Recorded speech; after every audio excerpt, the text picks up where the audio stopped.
पशुपतिनाथ मंदिर के रहस्य और उनसे जुड़ी कई पौराणिक कथाएं। आइए जानते हैं इस वीडियो में।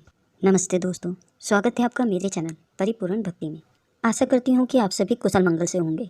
भारत सहित पूरी दुनिया में भोलेनाथ के सैकड़ों मंदिर और तीर्थ स्थान मौजूद हैं, जो अपने चमत्कारों और धार्मिकता के कारण विश्व प्रसिद्ध हैं। पशुपतिनाथ मंदिर के बारे में कहा जाता है कि आज भी यहाँ पर भगवान शिव विराजमान है।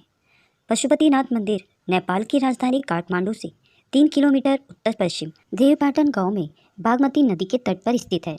ऐसी मान्यता है कि विश्व में 2 पशुपतिनाथ मंदिर प्रसिद्ध हैं, एक नेपाल के काठमांडू का और दूसरा भारत के मंदसौर का। दोनों ही मंदिर की मूर्तियां समान आकृति वाली हैं।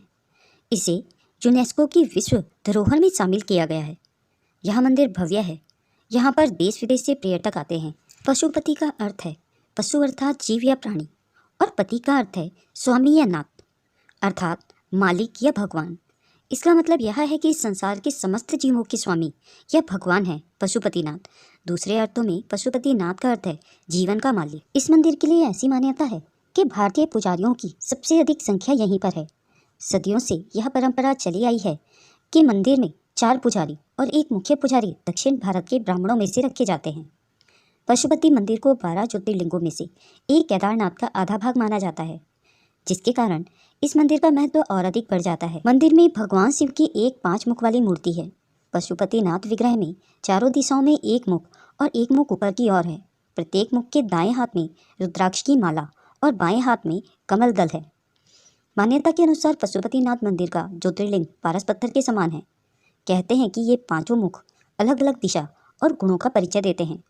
पूर्व दिशा की ओर वाले मुख को तत्पुरुष और पश्चिम की ओर मुख वाले को सतज्योत कहते हैं। उत्तर दिशा की ओर वाले मुख को वामवेद और अर्धनारीश्वर कहते हैं, और दक्षिण दिशा वाले मुख को अघोरा कहते हैं। जो मुख ऊपर की ओर है उसे ईशान मुख कहा जाता है। यह निराकार मुख है। यही भगवान पशुपति का सर्वश्रेष्ठ मुख है। यह शिवलिंग बहुत ही कीमती और चमत्कारी है। माना जाता है कि यह शिवलिंग पारस के पत्थर से बना है, और पारस का पत्थर ऐसा होता है कि वह लोहे को भी सोना बना देता है। इस मंदिर को लेकर ऐसी मान्यताएं भी हैं कि अगर आपने पशुपतिनाथ मंदिर के दर्शन किए हैं तो पूरा पुण्य पाने के लिए आपको केदारनाथ मंदिर में भी भोले के दर्शन करने जाना पड़ेगा, क्योंकि पशुपतिनाथ मंदिर में भैंस के सिर और केदार में भैंस की पीठ के रूप में शिवलिंग की पूजा होती है। पशुपतिनाथ मंदिर को लेकर यह मान्यता भी है कि अगर कोई व्यक्ति यहाँ पर दर्शन के लिए आता है तो उसे किसी भी जन्म में पशु की योनि नहीं मिलती। दूसरी मान्यता के अनुसार अगर आपने पशुपति के दर्शन किए हैं तो आप नंदी के दर्शन नहीं करें, नहीं तो आपको दूसरे जन्म में पशु का जन्म मिलता है। केदारनाथ जी के दर्शन करने के बाद अगर आपको नंदी के दर्शन होते हैं तो दोष नहीं लगता। ऐसी मान्यता है कि इस मंदिर के बाहर एक घाट बना हुआ है जिसे आर्य घाट के नाम से जाना जाता है। इस घाट के बारे में कहा जाता है कि सिर्फ इस घाट का ही पानी मंदिर के अंदर जाता है और किसी भी जगह के पानी को ले जाना वर्जित माना जाता है। दोस्तों, यह थे मंदिर के रहस्य। अब जानते हैं इसके पीछे की पौराणिक कथाएं क्या हैं। इस मंदिर को लेकर कई सारी पौराणिक कथाएं प्रचलित हैं। पहली पौराणिक मान्यता के अनुसार भगवान शिव यहाँ पर चिंकारे का रूप धारण कर निद्रा में बैठे थे।